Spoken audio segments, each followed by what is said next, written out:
Hey everybody, greetings from the Weir family vacation. We're very excited because this year we decided to splurge for a cabin with a water view, and we found it's really worth the extra cost because of the loons at night. Haunting. Anyway, until I get back in the office, I hope you'll appreciate this informative and completely inappropriate encore presentation. So I'm like, Zach, don't put it in the toilet. And then he's like, no, it's not me, it's Abby. And I'm like, Zach, don't make excuses, just tell me the truth. And, what? He said it. No. He did. He said it 3 times in that one sentence. I'm sorry. You want to brace? Yeah. You ready? Yeah. Here it comes. Ow! Hey everybody, welcome back to the Quick Fix. So here's the deal. We here at Weekend GMA are really trying desperately to break the habit of overusing the word like. Not now!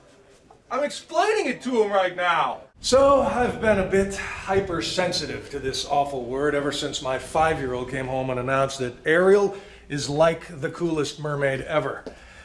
And once you're in tune to it, you hear it everywhere. And I couldn't help but wonder, when did this happen? When did this word become the virus of the English language? So I talked to some experts, did some research, and it turns out the earliest recorded instance is in On the Road by Jack Kerouac. So we have the beat poets and jazz musicians of the 1950s to blame. They introduced it. It spread west right around the time that Australian surfers started descending on Southern California with a very distinctive pattern of speech. I'm sure you're aware of what we all do. I'm sure you're aware we all go up at the end of every sentence. Because we're all too insecure to actually make a statement. So think about it. You got these bronze surf gods on the beaches of Malibu, and who's hanging around with them picking up their speech patterns? Girls from the San Fernando Valley. You know, like the best guys will be there and everything. It'll be totally hot. Yes, the 1983 opus Valley Girl not only introduced us to Nicolas Cage, but also introduced this type of speech to the rest of the country, and it spread from there. Now the modern version can be heard in shows like The Hills on MTV. But it's like, yeah, he asked me if I was to dance in the bar right now. Language experts I spoke to say that despite popular belief, men overuse this word just as much as women, old folks just as much as the young, and they defend the word like, saying it's not a meaningless interjection like or you know, but rather it has several different, very subtle, very meaningful uses. So to help me illustrate this further, I've employed our trusty assistant, Ani. Hello. She's a big fan of the word like, which can of course be used as a verb. I really didn't like her that much. Or a noun. So last night I partied with the likes of Samantha Ronson and Gary Coleman. An adverb. It looks like a piece of gum is stuck to your foot. Now those are the more accepted uses of the word, of course, the more proper terms, but there are also other uses that sound lazy but actually have very distinctive linguistic purposes.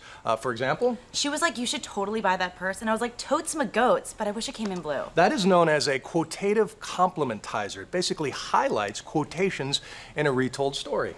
It was like 112 degrees. I thought I was gonna die.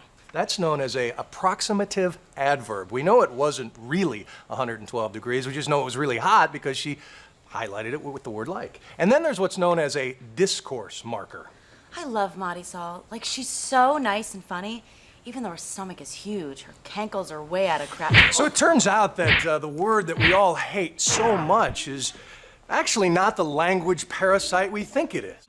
Maybe we don't need to ban it outright, but all things in moderation, you know? So spend the day counting how many times you say or hear that word, consider the context, and maybe we can at least sound like a more intelligent nation, you know?